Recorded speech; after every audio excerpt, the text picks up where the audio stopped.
Watershed Voice, community-supported journalism.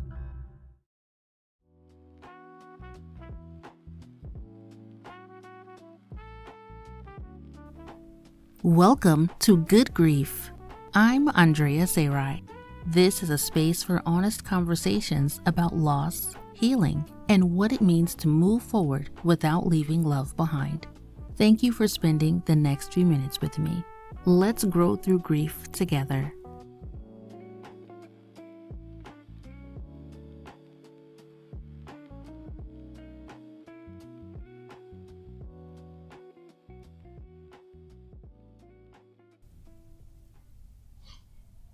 Things we thought we knew about grief. Myth 2. Grief only happens when someone dies. For most of my life, I thought grief had a starting point. Someone dies, then you grieve. So I thought. It wasn't until my mother's death that I realized grief had been quietly walking beside me for years. I just hadn't recognized it. Losing her was all-consuming, inescapable.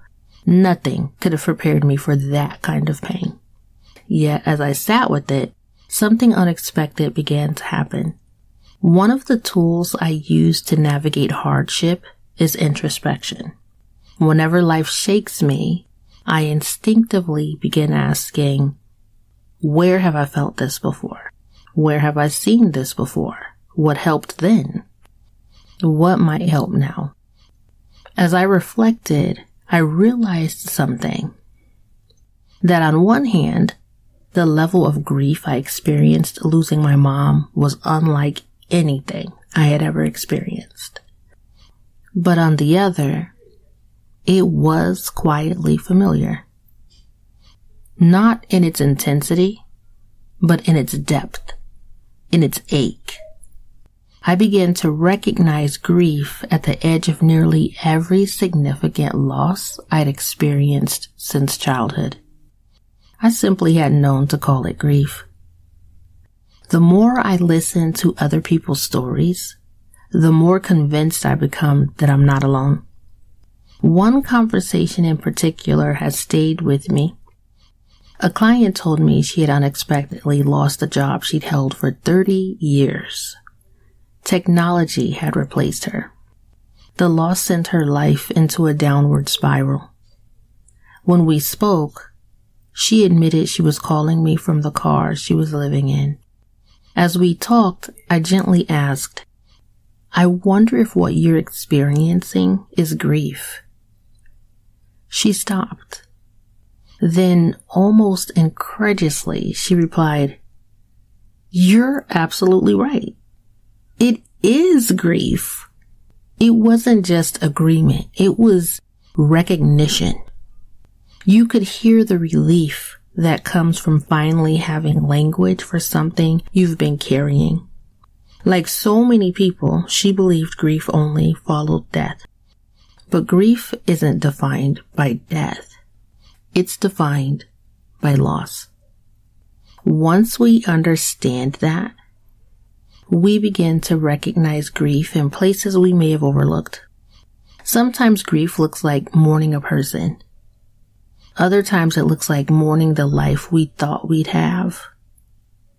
It may be the loss of health or physical ability, independence, a marriage or relationship, the dream of becoming a parent, pregnancy, or infant loss.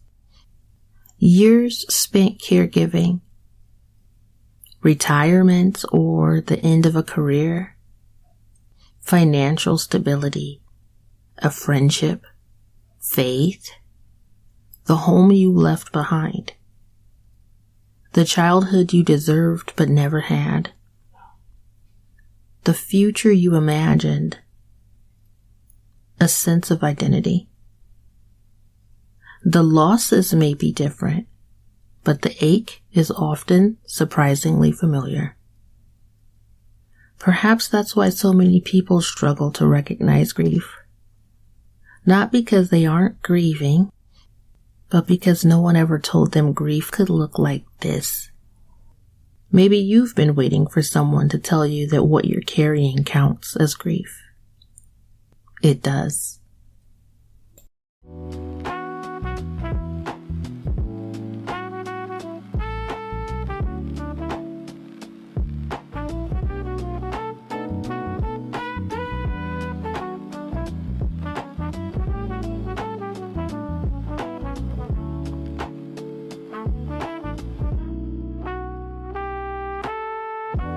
Until we meet again, may you find moments of peace, even in the midst of grief. This is Good Grief with Andrea Sayright.